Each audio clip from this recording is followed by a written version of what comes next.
That's it. My best friend is Sasha, and I'm 10 years old. Good, well done. All of us, Sasha, Natasha, Katie, Nikita, and Kate. All of us, Sasha, Natasha, Katie, Nikita, and Kate. I'm Sandra Kerr, originally from London, but I live in Northumberland now, and I'm a lecturer on the folk degree course at Newcastle University. But all my life I've been a performer and writer, musician and singer. And that's the kind of thing I do. And like, for instance, the day after tomorrow, I'll be teaching teachers to use music in schools. But what I've been doing here is working both with the staff and the children right through to year 6, giving them a flavour of what folk song is like, what it sounds like, what its background is, what it's made up of, and helping them to make songs themselves and showing them that they can make songs. And they've done some fantastic stuff. I mean, it's all been a bit kind of, what's the word, belt and braces. It's all kind of been, let's do it now, hitch yourselves up and go for it kind of thing. But they've been fantastic. They're so creative, the children, really imaginative, great fun. Been such fun to work. She'll be coming round the mountain, coming round the mountain, coming round the mountain when she comes. Why doesn't she come to Queen's Hill Primary? Yeah. Yeah. So how would that sound? She'll be coming to Queen's Hill when she comes. Brilliant, Tanya. She'll be swinging her lasso when she comes. She'll be swinging her lasso when she comes. Yeehaw. She'll be Swinging her lasso when she comes. She'll be swinging her lasso when she comes. She'll be swinging her lasso, swinging her I think folk song, it doesn't matter where it's from, it works worldwide.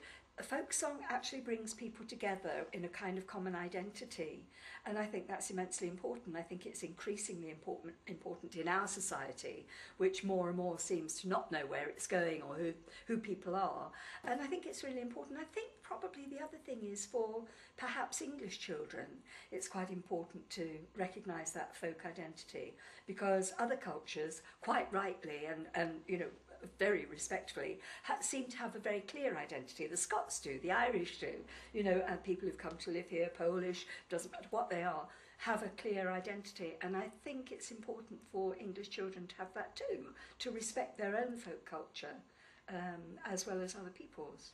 I thought of people that I had known or heard about from Norfolk who sang folk songs. And I found this piece of film about 2 very old men. Sam came from right over on the coast, from a village called Winterton-on-Sea, and he had been a fisherman all his life, and he had hundreds of old folk songs, old songs that he'd learnt from other fishermen and from people in his village. And the other person is a man called Harry Cox, who was a farm labourer. He worked hard on farms all his life. Oh, what'll we do with the herring's head? Make it into loaves of bread. Herring's head, loaves of bread and all such things. Of all the fish that's in the sea, the herring's the king of the fish for me. Whack-a-doodle-lay-do, whack-a-doodle-lay. That was one of his songs.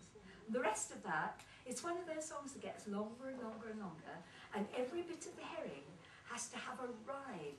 So when you get the idea of the song, you can join in with me, okay? Oh, what'll we do with the herring's eyes? Make them into puddings and pies. Herring's eyes, puddings and pies. Herring's head, loaves of bread and all such things. Oh, all the fish that's in the sea, the herring's the king of the fish for me. Whack-a-doodle-lay-do, whack-a-doodle-lay. What'll we do with the herring's fins? Make them into needles and pins. Herring's fins, needles and pins. Herring's eyes, puddings and pies. Herring's head, loaves of bread and all such things. Of all the fish that's in the sea. You must know this bit by now. The herring's the king of the fish for me. Whack-a-doodle-lay-do, whack-a-doodle-lay. What'll we do with the herring's